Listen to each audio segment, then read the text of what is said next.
the Around the NFL podcast. No pants needed for the Bunker Cast. Welcome to another edition of the Around the NFL podcast presented by Intuit QuickBooks, the official sponsor of the NFL. My name is Dan Hansis, and I'm coming to you from a bunker full of heroes across LA. Mark Sessler, Chris Wesley, and Greg Rosenthal. What's up, boys? Hey, Dan. Happy Monday. I get the feeling, talking to Dan and others, that maybe for some this weekend was not exactly a waltz through rose gardens centered in Los Angeles. The weekend for me was fine enough, but today, because it's a two-income household, as it must be in Los Angeles for many of us, Emily had a very booked morning for work. I had a very booked morning for work. We have two little monsters here going crazy. The center does not hold. Don't you understand, COVID-19? You can't do this to us. And once again, we're just getting started. I mean, I think if you're gonna, I'm already looking forward to the final Bunker Cast, as much fun as this is. Like, imagine like the party feeling when we realize it's gonna be like the last one. It's gonna be like inmates like ready to get out of jail. Because I'm putting the over under. It's got to be into May at the very least, right? I don't know, man. Who knows? Might be conservative. I mean, based on where you're reading updates. Today's show gonna be fun. We are going to introduce to you, the listener, a little sneak preview actually, because the piece on NFL.com won't go live until tomorrow morning. But the 2020 Greybeards, a roster comprised entirely of NFL veterans not currently attached to a team. I roll out the 6th edition of that roster, and I'm going to essentially go through it position by position. And you gentlemen and Ricky feel free to chime in with any thoughts on it, positive and negative. I'm excited about this year's team. This squad, these are the glory days for Greybeards. I don't want to give too many spoiler alerts, but oh my goodness, this roster it's competitive. It's the one team that COVID-19 is helping, apparently. The coronavirus has been good for the Greybeards. The long-standing goal of the Greybeards is to field a competitive team, best case scenario, a 500 team. This is the first time I ever did this exercise and honestly feel like, a bounce of the ball one way, a holding call or PI call goes your favor. We could sneak in the back door of the AFC playoffs. Well, there's a couple position groups that pop off the page. I mean, I don't really recall that. In the past, there were some people legitimately with gray hair on their faces and probably having waved sports goodbye, when you did this exercise at different times. The pass rush, some other areas, we'll get into it. Yeah, you couldn't get a quarterback to stand behind last year's offensive line on that team, but this year, we've got a sentry out there. Unbelievable. And a little tradition I'd like to start this year with the Greybeards. At the end of the show, I'm going to unveil the theme song of the 2020 Greybeards. So stay till the end of today's show, including you, Greg. You can't leave. All right. You want to get into it? Please. Let's do it. All right. Let me pull up my copy. I sent to you, gentlemen, as Wes was alluding to, the rough copy that went over to Phil Spector just moments ago. The Greybeards. What I try to do here is build out close to a full roster. So you're going to have backups at many positions. I don't do backups for certain positions. Like, do you really want me deep diving on backup offensive linemen? Do you really want to know what my swing lineman is? I'm not going to go that route. So, but I have 5 starting offensive linemen. Actually, 5 offensive linemen. I don't think I'm that bad. And but for some of the other more fun position groups, quote unquote fun, I have backups and let's dig in here because. Yes, as I said, I'm feeling really good about this team. I want complete honesty where you think the team needs to be improved. Maybe a player that I missed. Again, this is a exercise where it's not live on the website yet, and until it goes live on the website, I can make roster changes. And just so everyone knows, once a Greybeard, always a Greybeard. So, for instance, Cam Newton, and we'll get to the quarterback room in a second. Cam Newton, obviously a Greybeard. If he signs with the Denver Broncos and hey, Denver Broncos, beef up that quarterback room. Before on Wednesday say, doesn't matter. He was on the Greybeards. He was a free agent Tuesday morning when this went live. That's the only thing you really need to know. This isn't like the top 101 list that you and I created where we have to pull players from the 101 rankings when they get signed by someone. This is a evergreen exercise. Absolutely. And it's always better that way, isn't it?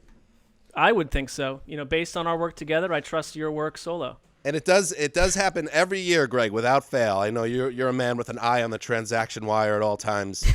In the hours that lead up to the publishing of the piece, without fail, 1 to 2, sometimes even 3 players come off the board. Because are we in the third wave of free agency now? Where are we exactly? Sure. 7th wave? Who knows?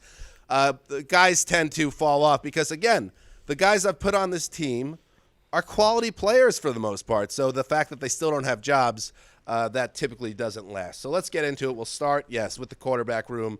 And I just want to give a little perspective to people. Last year in the same exercise, last March, I think it was March 29th, 2019, world was a lot different. So was the quarterback room of the Greybeards because installed as the starter was Sam Bradford, coming off another year where he was just wrecked by knee injuries, now out of football, now getting killed by Mark Sessler on Twitter for the money that he brought into his family during his career. All factual. Perhaps factual. The backup to Bradford in this exercise last year, Brock Osweiler. Oh, my God. Brock Osweiler was the second best quarterback I could come up with, and I don't recall there being a huge pushback from you guys when we talked about it on the podcast. And then I had third string Josh McCown, classic locker room guy. He ended up playing in the playoffs, so that was He was the only one of them that actually played last year. So here we go. Last year, Bradford, Osweiler, McCown. This year, Cam Newton, my starter. Jameis Winston, my backup. Andy Dalton, the clipboard holder, inactive on most Sundays. How does it happen? Who knows? But that is the best quarterback room that I've ever had in this exercise, and really probably better than almost any team in football when you look at the pure level of talent across the entire depth chart. I don't know how you got them all under the cap. That's one of the ways that Dan does a great job with this Greybeards team. But Cam Newton's been posting these, Instagram videos of him like working out on the stairs. I'm usually not buying into this offseason stuff. I'm buying into the Cam Newton's gonna really train hard and gonna be better than ever, and you better watch out for Cam Newton on the Greybeards. There was the classic, it happens sometimes in the offseason, a player puts out an Instagram at a charity function, and then everybody's like, oh, he's so skinny. He does look a little bit streamlined this offseason. Does. Not quite as bulky. Well, let me ask you this question, Wes. Are you comfortable with my depth chart, or would you rearrange it? No, I like it. I think you got to have Cam number 1, and then Winston's got a little bit more potential than Dalton, so I'm fine with that. I think the Winston-Dalton decision really depends on the specifics of your team. And I think Dalton, to me, if I was a contender, I'd be more likely to go with him. If I was a builder, I'd be more likely to go with Winston. Think about this, too. Joe Flacco, Mark, didn't make the cut for the Greybeards. In this same exercise last year, he would have been the starter. So even the 4th best guy in the market right now, and we know Flacco is of advanced age and the body isn't what it used to be, but he's even available if we wanted to for this exercise. I think that you have benefited playing off of a healthy amount of trepidation by a lot of coaching staffs to bring in someone like Cam Newton to play backup, or even Jameis Winston, based on what we know about Cam Newton and the weird sort of Jekyll side of the Jekyll and Hyde, if that was the good one of the two. I have not read that book recently. And where, you get the good side of Jameis Winston, you're going to get a head coach kind of feeling like, I want to see this guy if panic sets in by week 4 or week 5. So I just think, and Dalton is the consistent guy you can rely on. So your quarterback room, I don't know if you have a ring of honor on this team, but I feel like they've already got a better shot than some of these jabronis playing under center in years past. This is a hot room. Isn't Jekyll's the doctor? That would be the respectable one, right? I mean, it depends. Sure, I don't know what he's doing creating the Hyde person, but I don't know. We have to revisit that one. Okay. Did he create Hyde? That was a split I think it was his personality, split. right? It's probably like an early undiagnosed bipolar split personality scenario that played out as a horror narrative. Schizophrenic. This quarterback room is better. All 3 of them are better than any quarterback that's available in some of these off seasons. Like Brock Osweiler was the number one quarterback in his off season. And I went back and looked at some of our lists. Like there's been years where any one of these threes would have been better than any quarterback available. Pretty wild. It really is a once in a generation or more type offseason when it comes to the quarterback position, and the Greybeards are reaping all the benefits. Moving on to running back. All right, I kind of like this position group too. We got Devonta Freeman. I have him as my starter right now, and I totally understand if based on the tape he put out there with the Falcons, you want to bump him down or hell throw him off the roster because he really did very little with that team. Maybe had a moment here or there where it made you think maybe he still got it, but at 28 years old, basically starting over, given his track record, especially in his Kyle Shanahan years, he's a guy that the Greybeards are going to take a flyer on every single time, okay? Every day of the week, twice on Sunday, okay? And then you have behind him a really nice 1-2 tandem that I just lifted. I'm not the only person to pilfer Bill O'Brien this season. While he's going and getting David Johnson and, like, praying to the gods that he bounces back, he lets Carlos Hyde and Lamar Miller, a pair of 29-year-old cheap veterans that combined, and I don't think a lot of people realize this, they combined for 2,000 yards last year as a tandem, okay? So we have Hyde rushed over 1,000 yards at almost 4.5 yards a carry. You have Miller, who just missed 1,000 yards. So you put two guys in there that could get it done. Lamar Miller, a little bit older, but I think he still has that home run ability. And then finally, Greg, out of respect to you and your son, who looks very cool with the glasses. I like it. Frank Gore, welcome to the Greybeards. It's been a long time coming. 37 years young. Classic veteran guy, and just like Josh McCown last year, he's the guy that beat writers can pre-write the piece about what a great locker room guy is, and then they quietly take the 4-day weekend with their families in August. I mean, like so much of Frank Gore's career, he's going to start out with lower expectations here towards the bottom of the depth chart, and he's climbing that thing. Even Devonta Freeman at 29 years old doesn't have nearly as much juice. I like Carlos Hyde as the starter here, though. I don't have much use for Freeman. I'm with Greg on this one. Running backs are like baseball pitchers. If a baseball pitcher's arm isn't right that year, you can't count on them. Running backs, if their legs aren't right, you can't count on them. We have no indication that the Devonta Freeman's legs are right. What have you done for me lately in the running back world? Carlos Hyde coming off a much better season. And for the sake of your copy, Lamar Miller's yardage came 2018. That was Duke Johnson who teamed with Carlos Hyde last year. Thank you very much. That's a huge catch and completely invalidates many of the things I said prior to you speaking. Lamar had an ACL, I believe. Yeah. By the way, this could be the end here of LaShawn McCoy. He didn't even make the Greybeards, which is a slap in the face. Could be the end of his career. Could be the end of Frank Gore's career here this offseason. I could see them possibly not getting jobs. Where's Duke Johnson? He's still employed?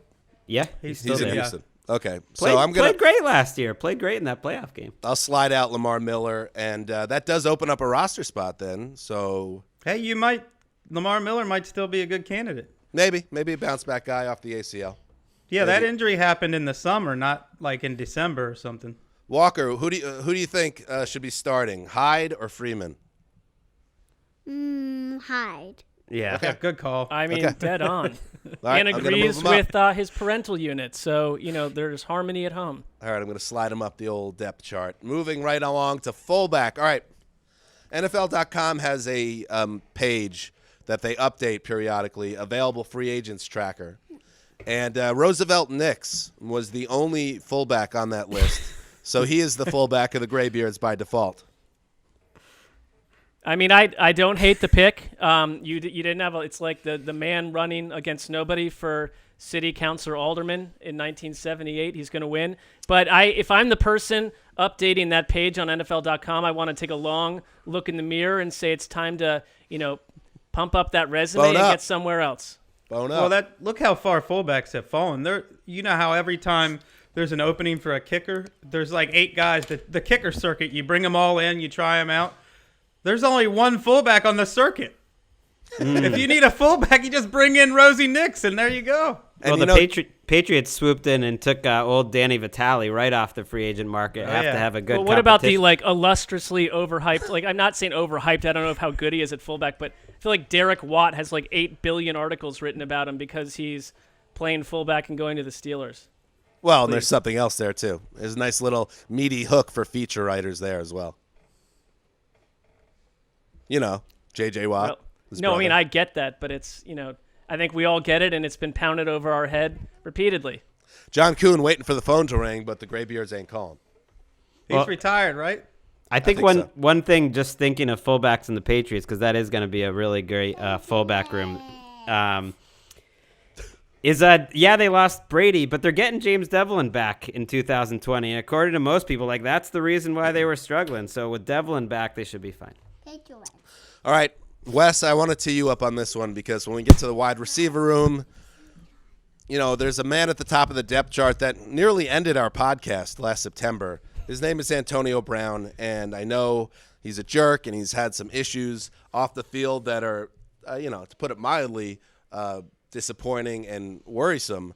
But when I'm putting together a roster like this, I just couldn't do it, Wes. I couldn't look away. And when I look at the wide receiver group that's remaining in general, it's one of the weakest positional groups. I needed this guy, so I signed Antonio Brown at 32 years old entering week 1 to lead my wide receiver group. Let's start there. What do you think, Wes? Well, I think you have as much integrity as Bill Belichick. I mean, right off the bat, this guy, Antonio Brown, just walks into everyone's life, throws out his poison, spews it out to everyone in life. Antonio Brown is poison, and he shows no remorse whatsoever. And to me, you separate people who show remorse versus people who don't. And the two people I've been most angry about on this podcast have been Greg Hardy and Antonio Brown.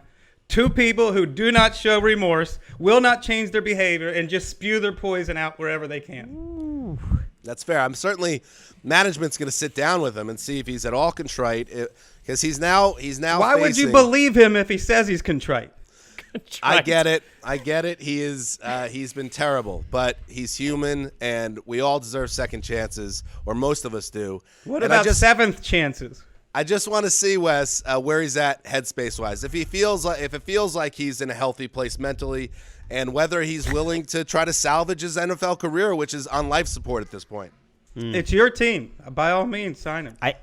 I do worry a little bit about, you hear GM say, we don't just, bring a collection of talent together. We build a team. And I am imagining the wide receiver room, Antonio Brown, Josh Gordon, and Des Bryant. It's a lot going on there. A lot of people there that are going to want the ball. Yeah, just a tad psychedelic. I am not sure what happens by week 5 with Josh Gordon and Antonio Brown. I kind of like Rashard Higgins in here. What are the chances Antonio Brown and Josh Gordon are both on the team in week 5? I didn't realize the game that this team has 5 actual opponents to play. I don't know. I'm not aware of the rest of the league that they're involved in, but they're in the NFL. Just replace Team X with the Greybeards.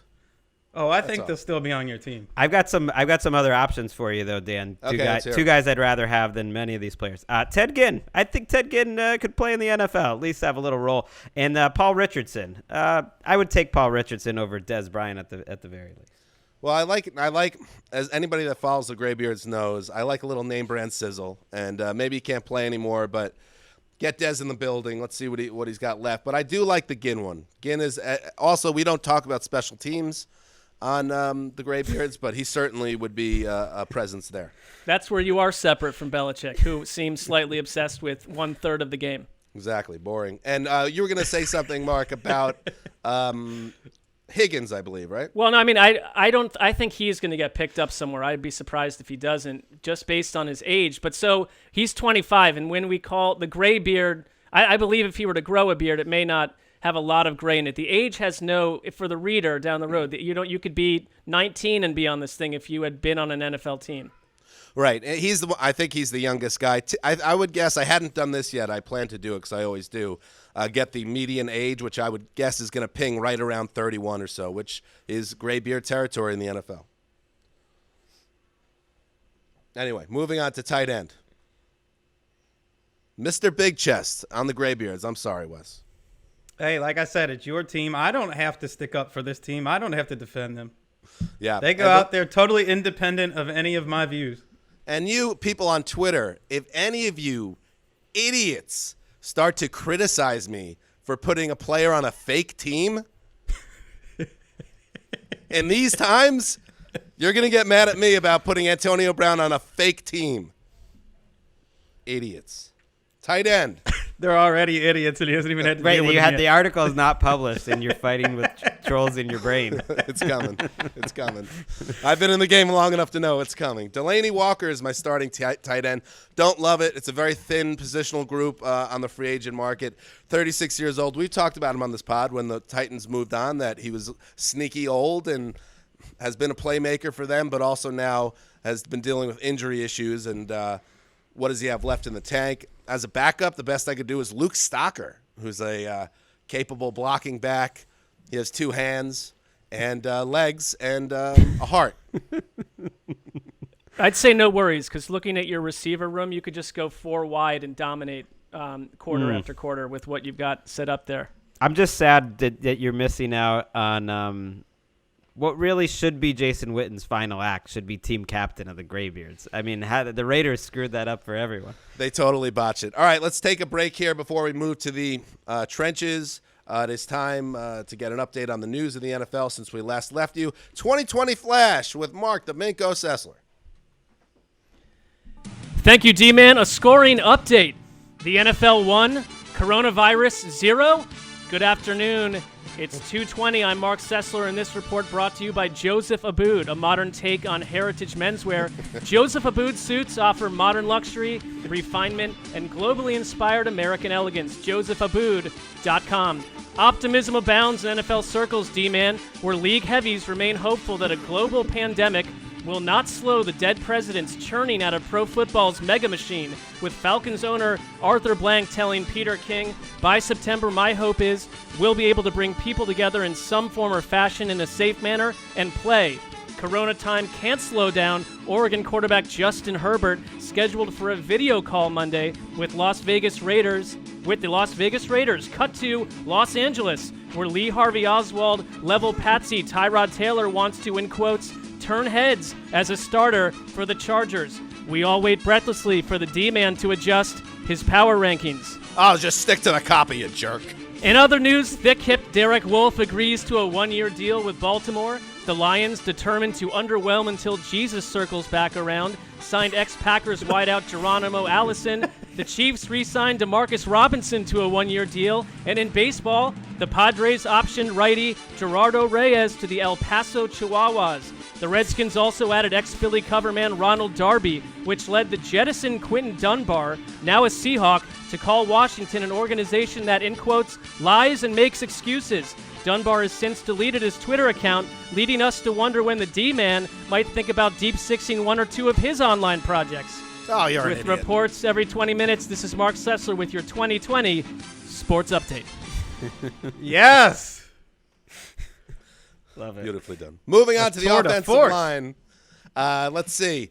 A veteran unit, a savvy veteran unit led by Jason Peters. Happy to have Jason still on the board at this juncture here in the 14th wave of free agency.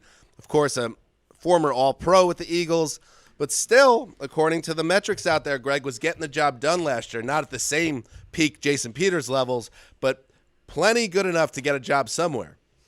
This has to be one of your best-looking left tackles and tackle The best. pairing. This offensive line, I know you haven't gotten into all of it. It's about as good as some teams out there. Let me roll through it. Ron Leary at left guard, who's solid. Josh Klein, people were surprised the Vikings dumped him, just 30 years old. He's at right guard. He might end up back with Minnesota. A.K. Shipley, I got him in A.Q. Shipley. I got him in the pivot, as insiders call it. He has been a really durable player for the Cardinals. He missed 1 year, I believe, with an ACL, but has been a starter for every game, every other year he was there. Nice veteran present there. And then on the right tackle side, bit of a reclamation project. Greg referred to DeMar Dotson, 34 years young. He had a long run with Tampa, a nice crafty technician, I call him. This offensive line is way better than like every other year the one that the Dolphins run out there. It's better than the Jets. I would take this over the Jets right now. Well, calm down there. But yeah, so it is interesting that not a stretch. That Joe Douglas is the quote unquote offensive lineman mastermind, and he's picking up all these guys on the cheap. Well, I just did the same thing, and I do think it looks better right now. Well, I recognize the names on this offensive line. Joe Douglas, who I agree is a mastermind, has signed 3 or 4 interior linemen last. I thought that he just crafted the names out of thin air and sent it out as a press release, but they are apparently beefy men attempting to protect Sam Darnold. Dan's already bought his George Fant jerseys for both of his sons. Sorry that you guys weren't tape dogging enough like Joe Douglas to know that those guys were really on the up and up. Yeah, we really miss Van Rotten. You know what, Wes? You're Van Rotten. Let's move to the edge defender. But anyway, that's a really kind of solid veteran offensive line and a lot better than many teams we saw last year in the NFL. And, yeah, a wake-up call to teams that are looking for linemen that there might be talent out there still if you're willing to pay an old guy. I'd throw this out, too, that this team, this Greybeards team, despite their age out on the median, are totally disobeying all COVID-19 rules. They are together right now, practicing. They're in sessions together, rolling out what is going to be an innovative offense. So leg up on the rest of the league that is, I would say, overcautious. Edge or they're defender. all going to get COVID-19, and that'll be the end of the Greybeards. They are in the higher risk group because of their age.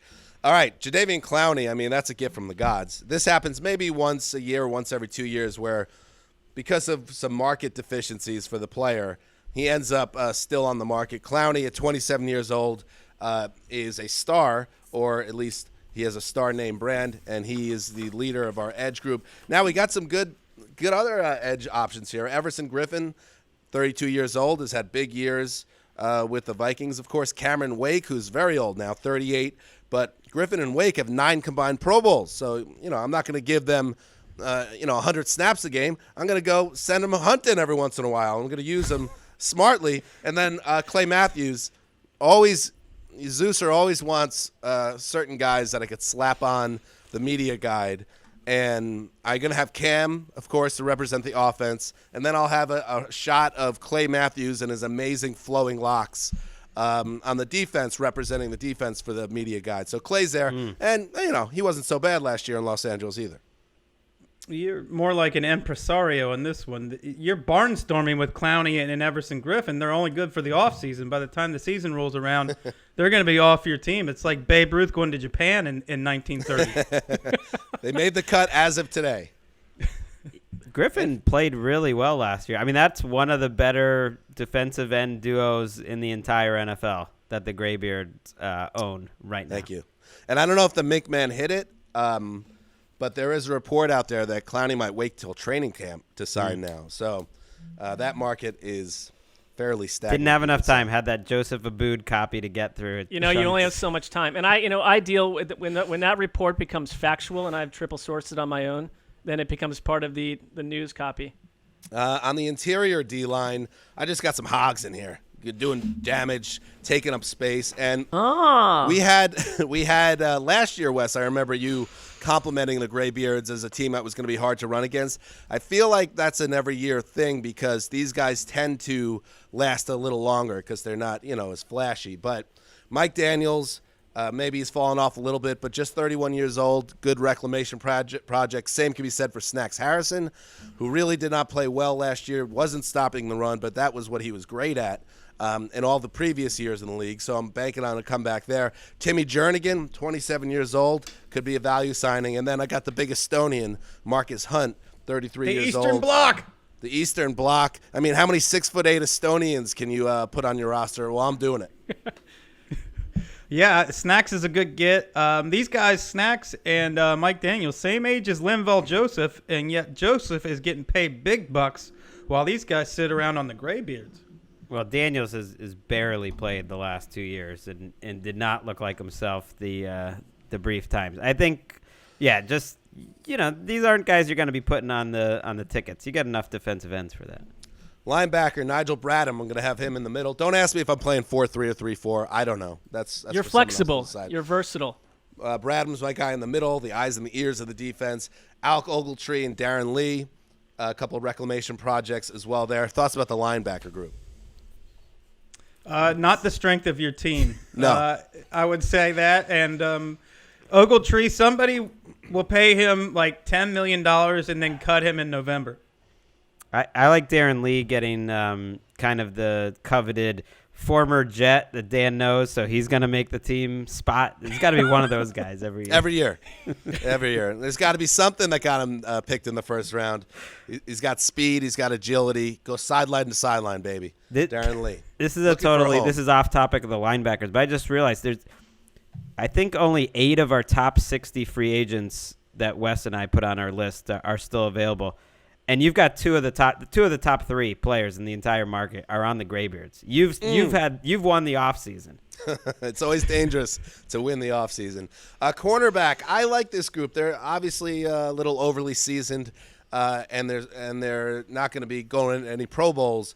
But in past years, it's been an absolute disaster, and I don't think that's the case this year. I got Prince Amukamara and Brandon Carr on the outside. I got Logan Ryan in the slot, and then Tremont Williams, who at 37 years old is, maybe not the youngest guy, but the metrics tell us and the advanced analytics tell us what does Gettleman call it? My computer men, whatever you call it. That something in that realm. That he could still play the guitar in 2019. So welcome to the Greybeards. 37. Yikes. He's been 37 for 4 years. I'm confused. I'm confused why Logan Ryan is a free agent at all right now. Maybe he's buying that PFF hype that he was like one of the best cornerbacks in the league for the first 11 or 12 weeks of the season. Not sure he's at that level, but he's still a good ball player. I saw something that he wasn't taking a penny less than the $10 million he made last year, so that might be the holdup. Moving on to safety, Demarius Randall, 28 years old, a versatile guy, could use him in a couple different ways as a safety. He's there. Tavon Wilson, same thing. Eric Reed, who had a down season in Carolina after signing that extension, still just 28 years old, bounce back guy. And then, of course, Eric Berry, a little nod to you, Chris Wessling. Come on, you got to give the cancer survivor another shot. Oh, yeah, get Eric Berry. That's your team leader right there. And you've got a good 1-2 punch with Randall and Reed, I think. There are also reports out there that Berry, wanted to get as healthy as possible and is doing quite well right now. So this might be just another steal where you're operating and churning maybe a day or 2 or 3 before most NFL operations. Well done. Thank you, Mark. Special teams, kicker, Adam Vinatieri. I mean, this is always going to happen. An actual Greybeard joins the Greybeard, 47 years young. Very, very difficult final season with Indianapolis. We all know that. But this guy is a legend, and he says, and I find him to be a man that wouldn't lie, even if it meant trying to extend his marathon career. He said that his struggles last year were more related to injury issues in his lower body than age, and I'm going to take him at his word and give him a shot. He's so much older than everyone else on your team that you've got like a Smurfs dynamic here, and he's Papa Smurf. That's fair. And then punter Marquette King. I wanted to bring one guy back from the XFL, and King was playing for the St. Louis Battlehawks prior to the COVID-19 pandemic. Kind of a guy that nobody seems to like. In the piece I wrote, he's kind of like the Dwight Howard of the NFL, where he does a lot of bits. He's wacky, and he gets up in people's faces with his comedic stylings, and no one really likes it. But after sitting down with management for the Greybeards, he'll know to use more of the leg and less of the mouth. Will this happen in the same talk where Antonio Brown and Josh Gordon and fill in the blank are also in the room learning about the behavior boundaries required to be employed? Why are you turning on Josh Gordon now that he's not a Brown? For years, you just said, oh, Josh Gordon, he smoked marijuana once, and now he's going to prison, and you used to mock the NFL. He's not a bad person. He just has addiction issues. I wouldn't call him a bad person. I think it's fair to call him dangerously unreliable. Oh, that's fair. Again, you're operating in a new rule system, so maybe you catch as everyone else tried to get that Josh Gordon 5-year comeback Don't think so. contract, you know. He's really only there because there aren't a lot of options to choose from. In fact, maybe he'll be the guy that goes in favor of Ted Ginn. I don't know. But he's so good. It's like worth it. Maybe. You I know, don't like maybe it comes through for even a game or two. I don't know like, if he was even that good last year before he disappeared from Seattle. And that is the 2020 Greybeards.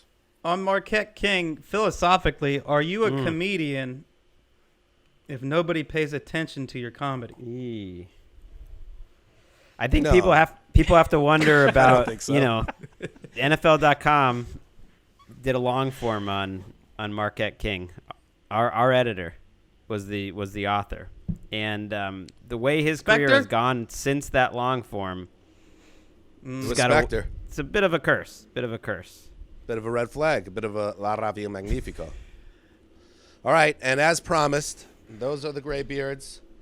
And before we get to making predictions on their record, if they were to replace a random team in the NFL, I'd like to perform a song in honor of a proud group of men. Ricky?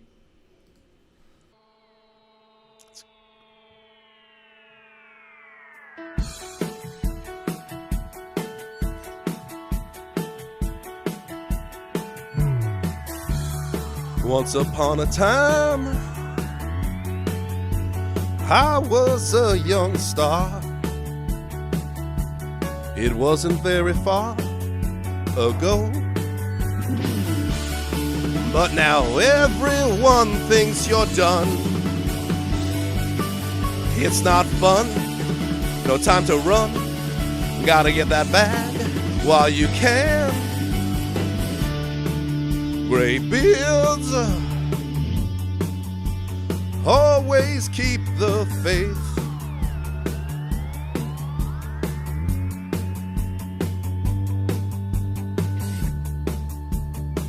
Greybeards, we're gonna save the day.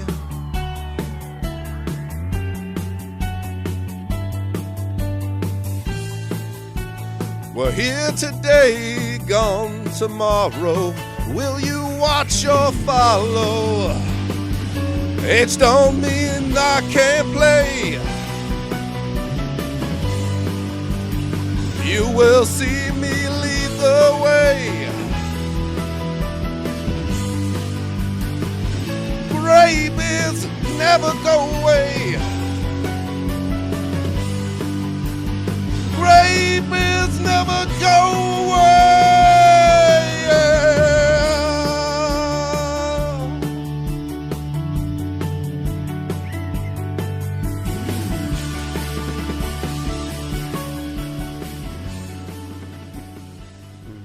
Thank you.